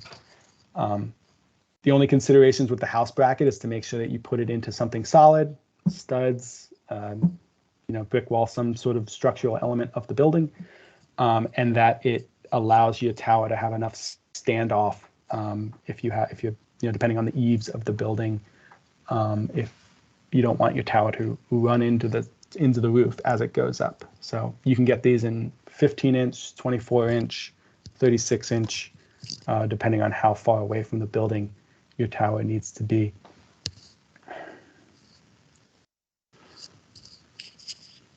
Moving along to fire towers, this is sort of a specific build, but if it is something that's available to you, they can be really good. Towers tend to be in the locations that you want to have Motus towers. They are built for the same reasons, and the structure is already there. They've got great views. You can get your antennas. Typically, you can walk everything up a flight of stairs to get to your equipment up. And it's as simple as attaching a mast, with your antennas. This is usually a good location, a good example of when you need to split up the antennas. You'll see on the right that mast only has 3 antennas on it. On the other corner of that fire tower, there's a second mast with the 3 other antennas pointing in the opposite direction, sort of creating the rest of that array. Considerations with a fire tower is what you're going to use, what that sort of equipment is going to be. That'll attach your mount or attach your mast to the tower. If there's any interference that might take place, a lot of old fire towers are now in locations where small antenna farms have popped up. So there might be radio towers nearby that could be a source of interference. Where are you going to put your receiver? Is it going to be up in the cab or down on the ground? If so, how much coax are you going to need? And is there power? Do you have to power it yourself with a solar panel? Just a few more examples of what that looks like. Generally, we power the towers ourselves. Most of these do not have power. And if they do, the site is so remote that it's unreliable, or it could go out and then we just lose power. So we tend to set these up with solar panels. Here's another example of splitting up the mast in order to work on a building. That one on the right is an elevator, sort of, what do they call that, penthouse. And so that's just a cinder block structure that was sturdy, and we were able to attach 2 masts to it. And then you can see that the antennas are kind of set up to be getting that, that directional sort of full coverage from a single point, even though the antennas are slight distance away from each other. The considerations with the buildings are similar to the fire towers. How do we attach our mast to the building in a safe manner? And so that sort of depends on what the structure you're working with, whether it's cinder block or whether it's wood, how much standoff you need. You can see in both of those examples, there's about 4 to 6 inches of standoff because there's no eave that we need to sort of reach our mast out past. But these can be pretty simple and straightforward, but they're really examples when you're mounting to something that you're not going to be able to see behind. That center photo is a good example. We're mounted to the side of a building, but we don't have a view in that direction because the building is there. And so how do you get the view that you want? Do you put another mast on the other side? Or do you just accept that you're not going to be able to see in that direction? A lot of this stuff is made by Roan, interestingly, a lot of these brackets, especially that non-penetrating mount you see on the right. That's an example of a flat rooftop that didn't have any railings or anything that we could easily attach to. And so you're able to set something up that just uses a lot of weight, a lot of ballast, those cinder blocks, and you can attach your antennas to that mount. The important thing to consider there is to follow Roan's guidelines of wind loading and how much weight you can put on the top of that mount. That's one of the smaller ones. They make bigger ones, but that's really the only size that I've used. I find that that's a good solution when you have a good mount a good location for one mast, but not for a second. And so you can only, I wouldn't put on more than those 4 small antennas, or those 3 small ones and the large one on a mount that size. But it can be a good solution.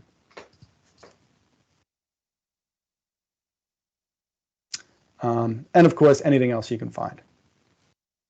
It really comes down to getting the height that you want and then coming up with a solution that's going to work for you to get those antennas where they need to be.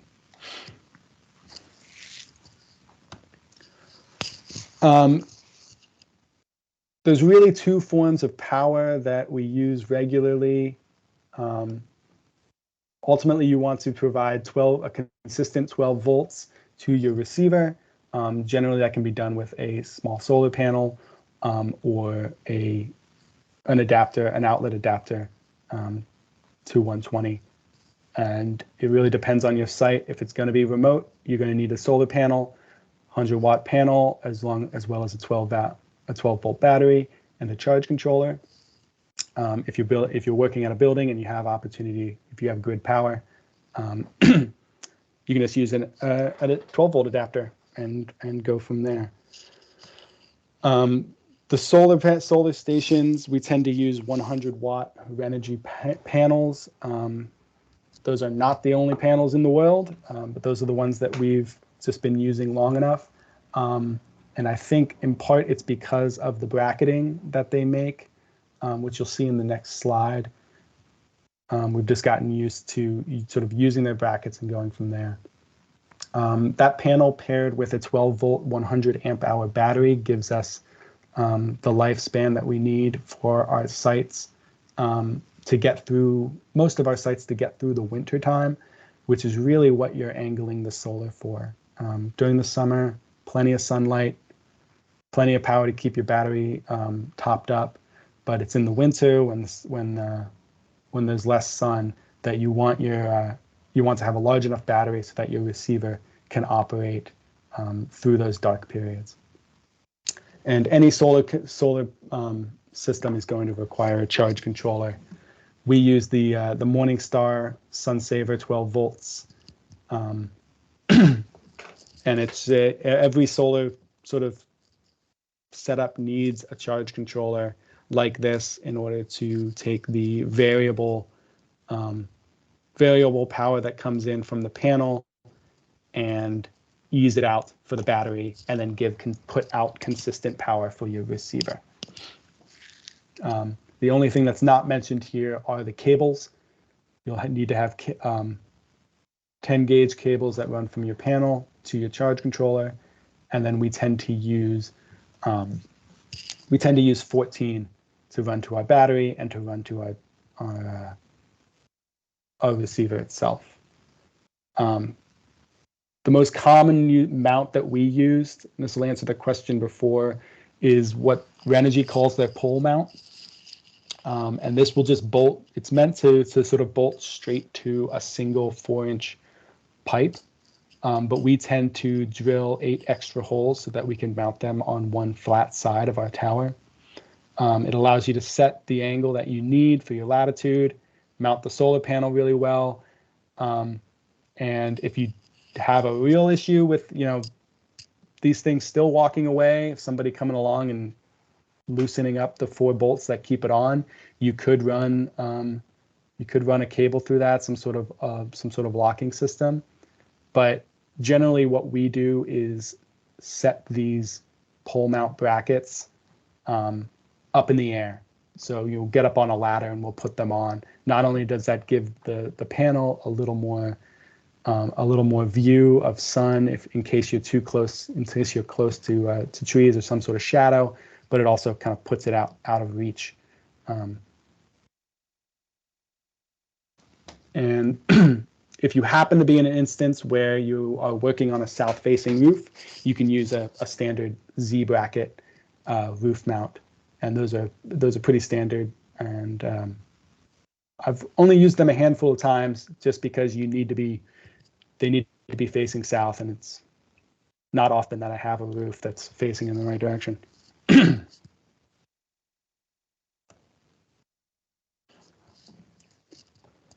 All of especially the remote sites need to have an enclosure, something to keep all of your connections, your receiver and your battery all nice and dry and safe and locked away. We like to use these 24-gallon action packers. They might not be the sturdiest plastic, but they're lockable, they're easily available, and they tend to be, they tend to be the right size. I'd say the biggest consideration is being able to fit everything in there without too much trouble.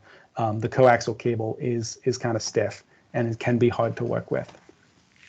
Another possibility is to use sort of steel electrical enclosures. These are really sturdy and very much built for this job. They're much more expensive. The one in that photo there was probably around $300, but it's steel, it's galvanized. It's not going to rust. It's going to be really sturdy. Everything fits, and it's a really good solution if you're able to spend the money on sort of a larger steel enclosure.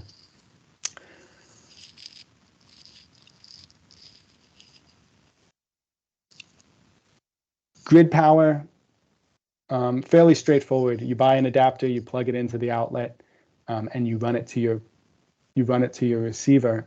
The important thing is that your adapter has bare wire ends, because a lot of all these receivers operate using, you just screw 2 bare wires running 12 volts into your receiver.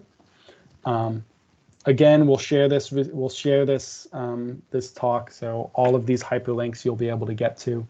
And additionally, there'll be a link at the end to equipment worksheets that we have on the Northeast Motus website that allow you to just plug in what parts you need, what type of tower you want, and it spits out all the parts you'll need with links of where to find them. And that's available on the Northeast Motus website. The The only other consideration for a grid power site that you don't want to overlook is coaxial grounding. And grounding in general, all of these sites need to be the tower structure itself grounded, but especially at a building, especially if you're sending these cables inside, you need to ground the coax as well. And these are done using something called polyphasers. It splices into your coaxial cable and then allows you to connect that grounding to a bus bar or building grounding so that everything's safe. Because not only could a lightning strike travel down the structure of your tower, which needs to be grounded to sort of a rod in the ground, but it could travel down the coax as well. And so if you're working with a building, you need to factor polyphasers, which are about $60 a piece, into your budgeting.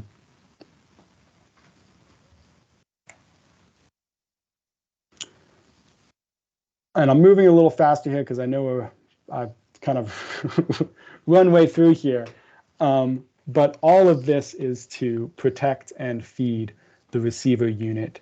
And there's a lot of good information out for which receiver units there are, what's available, and which you might want to use. A lot of folks are beginning to use the sensor stations. There's still a lot of do-it-yourself or pre-built sensor nodes out in the field. And the low-tech receivers are obviously they only work on 166 megahertz, but they're still very good. And if that's the frequency you want to work with, they are available. So there's sort of a lot of options here. You can build it yourself. You can mount it yourself. You could buy it pre-built from somebody else. But the important thing is that you're able to give it power, give it consistent power, 12 volts, that it's protected, whether you've got it mounted in an enclosure or you've routed the coaxial cables inside. It needs to be protected from weather and wildlife, and it needs to be accessible, whether you need to do a manual download or for troubleshooting. This is kind of how you interact with your receiving station, and you want to be able to get to it whenever you need to. The three types, you got the sensor gnome.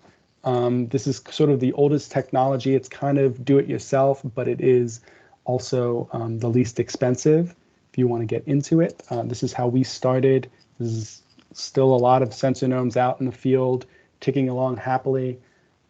You can build this to be single frequency. You can build this to be double frequency.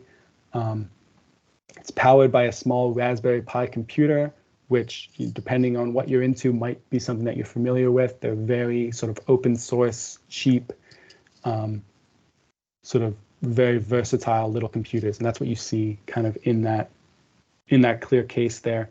There are instructions available on the Northeast Motus website for building one of these. You can build it, as I said, to be single mode. So this uses 4 FunCube dongles. Those are the digital radio that powers that sort of tunes your antenna. You mount it in a case. You've got your computer connected to the GPS so that it knows its location, as well as a small electrical system for running the voltage from your solar or from whatever your power source is. You can also purchase these. This is an example of one from CompuData, I believe. All the same parts are there. It's just laid out in a different way. Likewise, you can build this to be dual mode. There are directions for that as well. It just involves a little bit more cost, but it just involves sort of adding an extra piece in order to fit those CTT dongles, the 434 dongles alongside your FunCubes.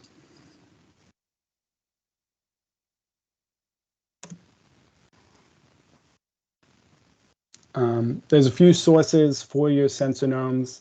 CompuData and RFS Scientific have been good sources for buying ones that are already mounted in Pelican cases that you can more or less use straight into the field. And the benefit to those is that, you know, they've been tested by people who know how these things work. Some of them come with a warranty. Or if you're feeling lucky, you can build it yourself. I've seen a lot of people do this who didn't think that they could, and then they did, and now they've got working Motus receivers. There are step-by-step manuals on how to do that at northeastmotus.com, as well as equipment lists of everything that you'll need.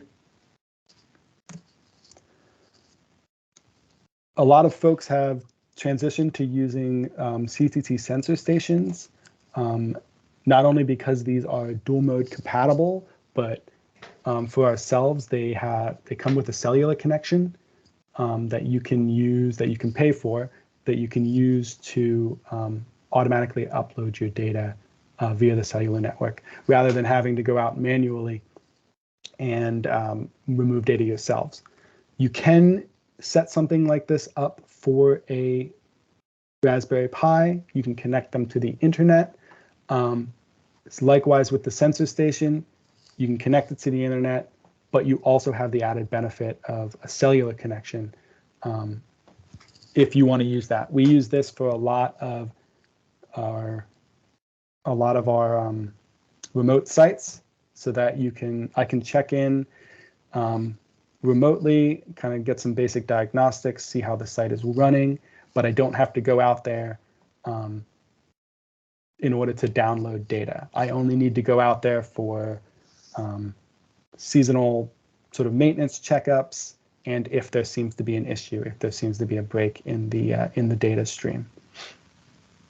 These are more expensive, but you can have them you can buy them with a case already mounted up, or you can mount them yourselves in a case of your choosing. But you're seeing a lot more of these come on board. Again, these are sort of all the different parts. Really no change to the Raspberry Pi. These are actually run off of a Raspberry Pi, except you also have the cellular equipment there as well.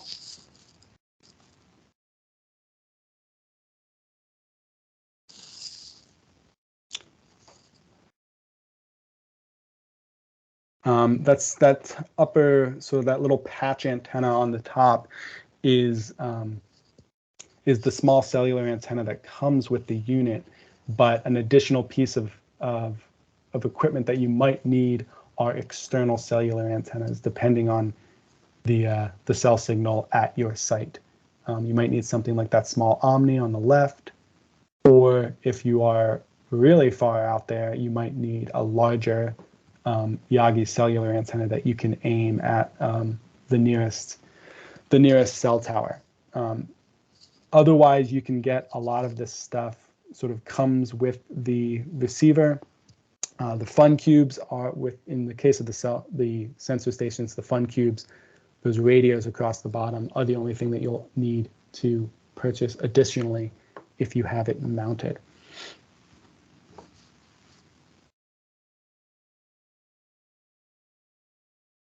And lastly, I've got the least experience with this one, but Low-Tech has always been making their own receivers, and they continue to do so.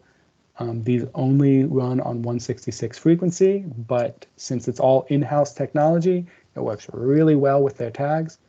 And I believe their most recent, the latest models are able to connect to the internet and potentially the remote, cellular connectivity as well. So you don't see as many of these out there because a lot of folks are trying to create dual mode towers. But if you only care about 166 megahertz, it's a good solution as well. Comes with the backing of a lot of testing as well as some really good customer support.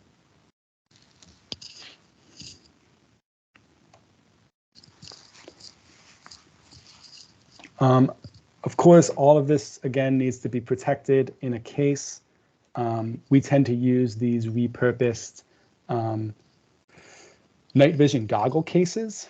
They're essentially Pelican cases used by the military that you can get for about $35. Of course, you can use a Pelican branded case as well, but as long as it's something that's got a waterproof connection that you can put your sort of put your bulkhead connectors and run all of your power through. If you do choose to build your own case and mount your receiver yourself, I would suggest making sure that you use these bulkhead connectors, that you minimize the amount of, you want a waterproof case. So putting holes in the side of it is not a good idea in case something happens. So just making sure when you drill these holes that you fit everything snugly, everything's got an O-ring in order to sort of maintain the water resistance of your case. The gray case you see with the sensor station in there, that's called a bud box. That's what you can buy with the sensor station. You can also buy them yourselves and mount it up yourself. But as you can see, it's a very snug fit, but it kind of fits very well, and it's a nice manageable size.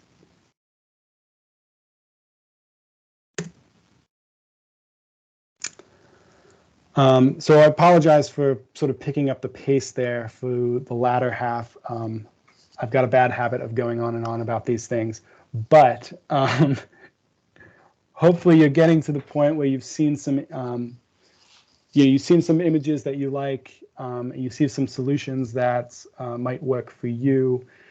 I've mentioned a lot of equipment and a lot of different parts, and I will, I want to make sure everybody knows that there are equipment lists that are up to date, that have how to build all of these things that you've seen. Not directions necessarily, but I call them equipment worksheets. You can plug in how many antennas you want, which frequencies, and it spits out the receiver you'll need, all the parts. Is it a guide tower? Is it on a building? And sort of spits out all the parts that you'll need. So you have a nice equipment list to get started on fundraising or budgeting or going ahead and actually picking those things up. So you've got a plan of what you want your tower to look like, and you can start to sort of plan for the future and make your Motus station happen. Again, ask questions, reach out to people. There's a lot of us who have done this. We're a community, and we really want to see it. We want to see everybody's project work. So I always make myself available. And you can, here's a few more of the resources that are available to you. And we'll make sure in an email after this that everyone has access to this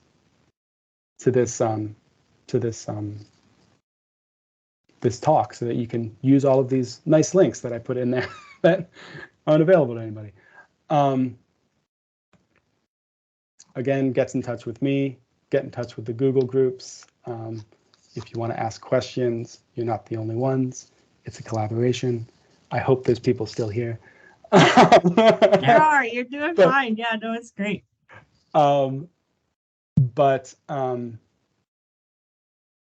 Yeah, I mean, it's you can all do it.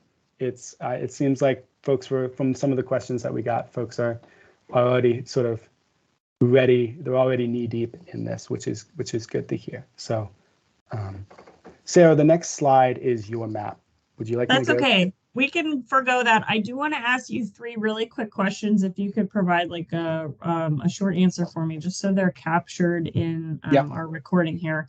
Can you comment on maintenance costs for a station? I mean, I kind of know the answer, but I want you to talk to kind of maintenance costs, and perhaps that they're not that much, and the considerations that can affect that, because that's a question I get a lot.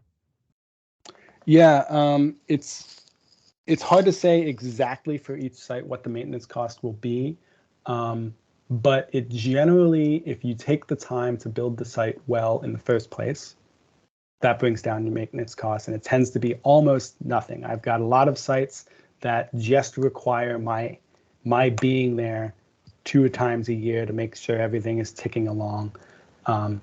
So the cost there is really just my time to get out there and have a look. If there's a catastrophic failure, then that's sort of a completely different issue, and you might need to replace major parts of the tower or the entire tower itself. So, that's say there's regular maintenance, having a look at something on a regular basis, and sort of budgeting the time to be able to do that is going to save you in the long run from keeping things running. The only other thing I'll add is that if you plan to use a cellular connection for remote data upload, that comes with a monthly cost, just like any other cell phone bill. So that would be sort of an ongoing maintenance cost as well. Perfect. That's great. Thank you. Can you give us a ballpark budget? I know it changes every single time with every single setup, but from kind of minimum to... Yeah, parts alone, I would say $3,000 to $6,000, depending on sort of the style of build. And that's just for the equipment. And that is sort of runs the gamut to pre-COVID to current costs for a lot of this stuff. That does not include the cost of putting it up or hiring people to put it up or putting it up yourself.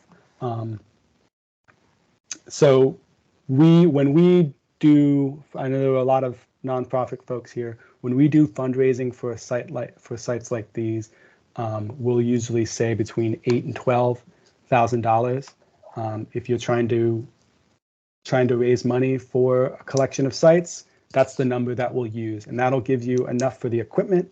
It'll give you enough to pay people to put it up, as well as a little bit extra so that you kind of have a war chest in case something goes wrong, you need to replace parts, and you can sort of maintenance funds to keep things running for as long as you can. Wonderful. That's great. Thanks. I also want to make a note to say that to mount the antennas horizontally. I've had some folks ask a lot of questions about this, especially some radio folks who are used to mounting things vertically. And so I know we've seen this in the pictures, but just wanted to say that out loud as well. But Yes, agreed. Yeah. Well, thank you, everybody. I think we're going to wrap up. Please reach out to me. I'll put my email in the chat once more. Please reach out to me if you have additional questions. As I said in the chat, we had on this last Friday, we had a Motus tagging brainstorming session, which we recorded, and we'll be sharing both of those links to both recordings in a follow-up email. I'll, of course, share the presentation that Todd had with the links in it, and also probably make you a link list from the ones that we talked about today. So thank you for joining us. A huge thanks to Todd for presenting this and sharing your smarts with us. You have so much great experience, and you've been through it all, every single scenario. So huge thanks for sharing all of that. It's much appreciated. Thanks to Adam, thanks to Stu, thanks to Allison for sharing, and others for sharing your thoughts and helping me answer questions in the chat. So it is a collaboration, and you can do it too. If I can do it, anybody can do it. So we just need advocates for it to kind of lead the charge. So you're not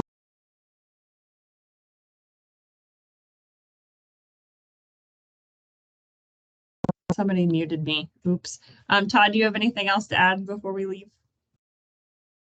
I'll just second the thought that